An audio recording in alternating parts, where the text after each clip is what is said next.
and welcome to the latest video summary of industry news, brought to you by Estate Agent Today and Letting Agent Today. This week, the general election has well and truly taken centre stage, and for the first election in many years, housing and property-related issues are at the heart of many of the party manifestos. But while it's been a welcome change for our industry to be considered important by politicians, there's been little support for many of the specific policies.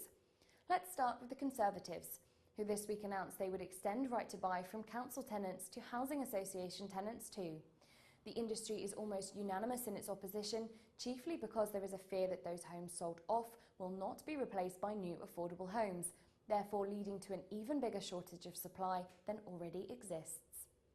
The director of Your Move and Reeds Reigns, Adrian Gill, said he was worried that the Tory pledge of 400,000 new homes during the next Parliament would be far too few to meet demand, especially if housing association homes were sold off. Adam Challis of JLL was much blunter. It may be good politics, but it's terrible policy, he said, adding that more right to buy would condemn the vast majority to longer waiting lists and fewer choices.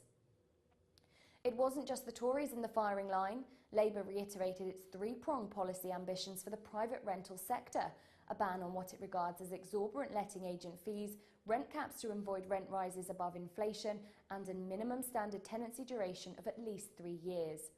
Rob Ellis, the chief executive of Easy Property, took pen to paper and wrote to Labour leader Ed Miliband, saying that this would stifle investment and put the lettings industry into reverse gear. Away from the political agenda, there was another volley of shots in the portal wars between Rightmove, Zoopla and On the Market. City analyst Jefferies produced a report which was scathing in its critique of On the Market's performance. It described the new portal as having a delivery which did not match its rhetoric and gave chapter and verse about its relatively low volume of traffic compared to Rightmove and Zoopla. There was also a detailed report from high street agency chain Connells, revealing to general surprise within the industry that there is little overlap between Rightmove and Zoopla when it comes to traffic and leads. This week also saw the annual report from the Property Ombudsman, the biggest of the 3 redress schemes in the industry. It's still being released, but there are strong signs that the Property Ombudsman will reveal his highest ever number of complaints about agents.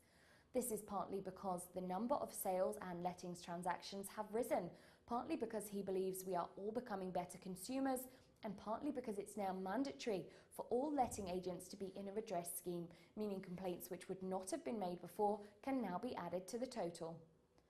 And talking of the lettings industry, one of the stories of the week, although it may not have appeared so at first sight, is the announcement that Glasgow Council in Scotland is to make spot checks on houses in multiple occupation to check they comply with health and safety and licensee regulations.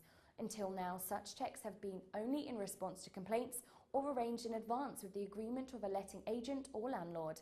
This will spread to England and Wales too, perhaps. Well, there's no news on that yet, but we'll keep you informed. Now, market news. And although data on the ONS suggests that house price growth is slowing, especially in London, there's been broadly good news this week from the rest of the market. Connells reports that the number of valuations is soaring, and the Centre for Economic and Business Research is revising its forecast for the number of transactions this year, and revising it upwards, while a rise in the size of Help to Buy deposits suggests more first-time buyers are in the market.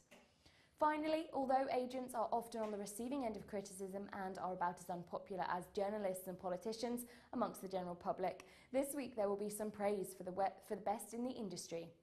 It's the annual ESTAs, the Oscars of the estate agency industry. And while the gongs will be handed out by location star Phil Spencer, in our next video we'll reveal the winners and some of the behind-the-scenes stories from the awards ceremony in central London. That's going to be on our next video roundup. In the meantime, keep up to date with the Estate Agency Today and Letting Agent Today online every day. Thanks for watching and see you next time.